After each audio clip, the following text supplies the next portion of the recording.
Assalamualaikum, selamat sejahtera. Hai anak-anak. Okey, hari ini kita sambung lagi untuk matematik tahun 5. Okey, tajuk masa dan waktu. Okey, bersama Cikgu Hani. Okey, kita teruskan. Okey anak-anak, untuk minggu ini kita akan masuk tajuk yang sama iaitu tukar unit masa. Okey, pada minggu lepas kita dah tengok juga tukar unit masa dari jam ke minit, hari ke jam dan juga tahun ke bulan. Okey, itu kita dah belajar minggu lepas. So, hari ini kita sambung menukar unit masa melibatkan pecahan daripada dekad ke tahun, abad ke dekad dan juga yang terakhir, abad ke tahun. Okey, kita akan tengok berapa dekad, berapa tahun, berapa abad, berapa dekad, berapa abad sama dengan berapa tahun. Okey, so kita sambung. Okey, kita sambung untuk tukar unit masa yang pertama. Okey, yang pertama kita akan tengok dahulu. Okey, satu dekad sama dengan 10 tahun. Okey, yang ini awak kena hafal satu dekad 10 tahun. Okey, dekad dengan tahun ni kena hafal. Senang je, satu dekad 10 tahun. Okey, hafal. So, kalau nak ke kanan, kita kena darab. Okey, contoh yang pertama. 1/5 dekad sama dengan berapa tahun? So, jawapan dia mesti tahun. Dekad tahun. So, kita kena buat apa? Kita kena darab. So, kita darab. Kita ambil 1/5 darab dengan 10. 1/5 darab 10.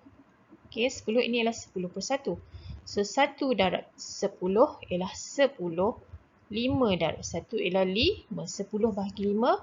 Okey, buat macam biasa. Kalau kita tak boleh nak mansuh, kita buat macam biasa. Bahagi 5 darab 2, 10. So, jawapannya ialah 2 tahun. Okey, so itu contoh yang pertama.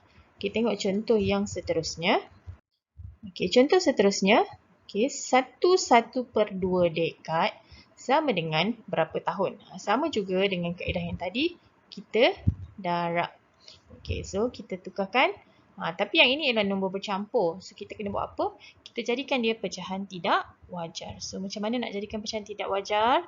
Darab tambah. So, sini kita darab. Sini kita tambah.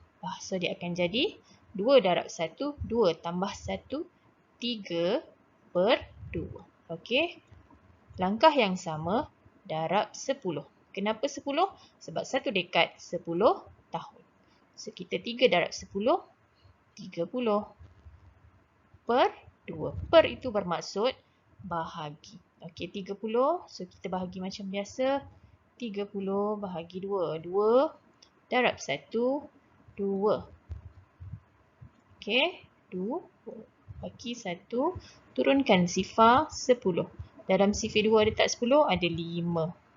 So, 10. Habis. Tak ada baki. So, jawapannya ialah 15 tahun. 1/2 dekad sama dengan 15 tahun. Okey. So, kita tengok yang seterusnya. Okey, kalau libatkan dekad dan tahun ni, ingat je 1 dekad 10 tahun. Yang itu memang kena hafal. Okey, kita sambung dengan contoh yang ketiga. Okey, contoh yang ketiga, 2/3/5 dekad sama dengan berapa tahun? Okey, sama juga 1 dekad sama dengan 10 tahun. Kita kena darab. Okey, cara yang pertama, sebab ini ialah nombor bercampur. Okey, cara pertama, kita tukarkan dia kepada pecahan tidak wajar. Okey, sama macam tadi, 2/3/5, sini darab, sini tambah. 5 darab 2, 10. 10 tambah 3 sama dengan 13/5.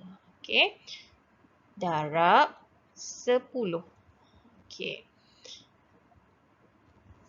Okey, kalau kita guna kaedah mansuh, kita boleh mansuhkan yang sini. Okey, so kita mansuhkan guna sifar 5. 5, 1, 10 bahagi 5, 2. So, tinggal 13 darab. Kita salin semula apa yang tinggal.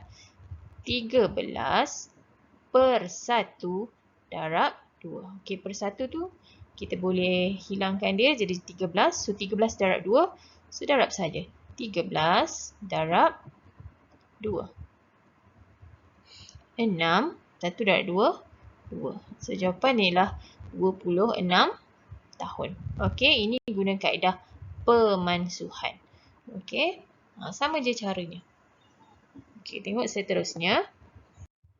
Okey, kita sambung kepada tukar unit masa yang seterusnya. Yang ini melibatkan abad ke dekad. Abad ke dekad. Okey, untuk abad ke dekad, kita kena hafal. Yang ini perlu hafal.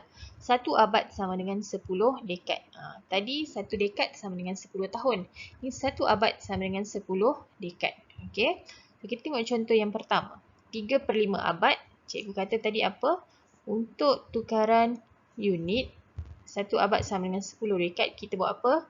Kita dah darab ke kanan, kita darab. Okey, dia nak pergi daripada kiri pergi ke kanan ni, kita darab. So, 3/5, saya salin balik semula. 3/5 darab, berapa ni nilainya? 10. So, kita darab 10.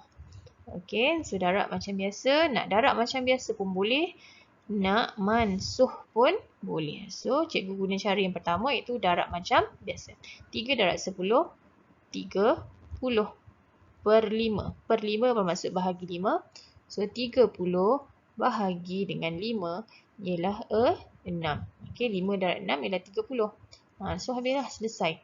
Okey, so jawapannya ialah 6 dekad. Okey, nak tulis jawapan ni kena tengok soalannya apa. Kalau soalannya dekad, so jawapannya pun mesti dekad. Okey, so jawapan kat sini pun mesti dekad. Okey. Okey, kita tengok contoh kedua untuk abad ke dekad. Okey, yang ini perlu hafal. Abad ke dekad, nak ke kanan ni mesti dah darab. Okey, 3/1/5 abad, kita tukarkan 3/1/5 itu kepada pecahan tidak wajar. Okey, 3/1/5 darab tambah. So, dia akan jadi 5 darab 3, 15 tambah 1, 16. So, 16/5 darab 10. Okey. Kita juga boleh guna kaedah mansuh. Okey. Ataupun kita nak guna kaedah biasa, kita darab macam biasa. 160 per 5. 16 darab 10 ialah 160. Tengok macam ni. 16 darab 10. Sifar bawa turun bawah. 6 darab 1, 6. 1 darab 1, 1. 160 bahagi 5. So, dah sampai macam ni, kita bahagi macam biasa. 160 bahagi 5. 5 darab berapa? Dalam satu letak 5 darab 3, 15. Okey, yang ini nak selamat kita letak sifar. Okey, 16 tolak 5. 1 turunkan sifar 10. Dalam sifar 5 letak 10, ada 2. So, sini 2, sini 10. Habis. Tidak ada baki. Okey, so jawapan ialah 32 dekad. Selesai. Okey, jawapannya ialah 32 dekad. Okey, cara yang sama sahaja. Okey, yang penting awak hafal ini. Ini sangat-sangat penting, perlu dihafal. Okey, kita akan lihat tukar unit masa yang seterusnya. Okey, tukar unit masa yang seterusnya melibatkan abad ke tahun. Yang ini perlu dihafal. 1 abad sama dengan 100 tahun. Nilai paling besar ni 100. Tapi paling mudah sebab kita boleh mansuhkan sahaja. Okey, so kita lihat macam mana nak selesaikan contoh yang pertama bagi abad dan tahun. Okey, sama juga langkah dia. Kita dah darab. Okey, soalan dia ialah 1/5 abad sama dengan berapa tahun? So, kita tuliskan pecahan dia. 1/5 abad darab 100. Okey, so 1 darab 100 ialah 100. 5 per 5. Okey, sampai sini kita bahagi macam biasa. 100 bahagi 5. 5 darab 2, 10. Sifar ada tak dalam sifar 5? Tak ada. So, kita boleh letak sifar. So, jawapan dia ialah 20 apa? 20 tahun. Okey, kena tengok balik soalan apa? Tahun. So, jawapan dia ialah 20 tahun. Okey, kita tengok contoh yang seterusnya untuk abad ke tahun. Okey, contoh seterusnya untuk abad ke tahun iaitu 21/2 abad sama dengan berapa tahun. Okey. Okay, kaedah yang sama, kita tukarkan pecahan nombor bercampur ini kepada pecahan tidak wajar. 21/2 darab tambah 2 darab 2, 4. Tambah 1, 5. So, 5/2 darab 100. Okey. Kita darab macam biasa. 5 darab 100 akan jadi 500/2. Okey, kita bahagi macam biasa. Okey, ini kaedah yang saya suka gunakan untuk kelas awak. Okey. 2 darab 2, 4. Okey, tolakkan. Ada baki 1, turunkan sifar 10. Dalam sifar 2, 10 ialah 5. So, 2 darab 5, 10. Okey, turunkan sifar yang ini. Sifar. Sifar habis. Sini letak sifar. So, sama dengan 250 tahun. Okey, itu untuk contoh pertukaran unit dari abad ke tahun. Okey, untuk tukar unit masa yang kita dah pelajari ini, okey, ini unit-unit yang terlibat. Okey, kita dah tengok pertukaran unit dari jam ke minit, 1 jam 60 minit, hari ke jam, 1 hari 24 jam, 1 tahun 12 bulan, 1 dekad 10 tahun, 1 abad 10 dekad, 1 abad 100 tahun. Okey, semua pertukaran unit masa ini awak perlu hafal. Okey, tak ada jalan mudah lain. Okey, awak perlu hafal. Okey, so kena ingat. Kalau tukaran unit masa melibatkan jam dan minit, kena darab berapa? Kena darab 60. Kalau melibatkan hari dan jam, kena darab 24. Tahun dan bulan, kena darab 12. Okey, semua ini perlu dihafal. Okey, untuk minggu ni kita belajar dekad tahun, abad dekad, juga abad dan tahun. Okey, yang ini sangat-sangat perlu dihafal. Okey, tolong hafal. Okey anak-anak, itu sahaja kelas kita untuk hari ini. Okey, tukar unit masa bagi pecahan. Kita dah habis belajar. So, esok kita akan masuk perpuluhan bagi tukar unit masa. Okey, latihan saya akan berikan dalam link di grup WhatsApp kelas. Okey, itu sahaja. Terima kasih. Assalamualaikum.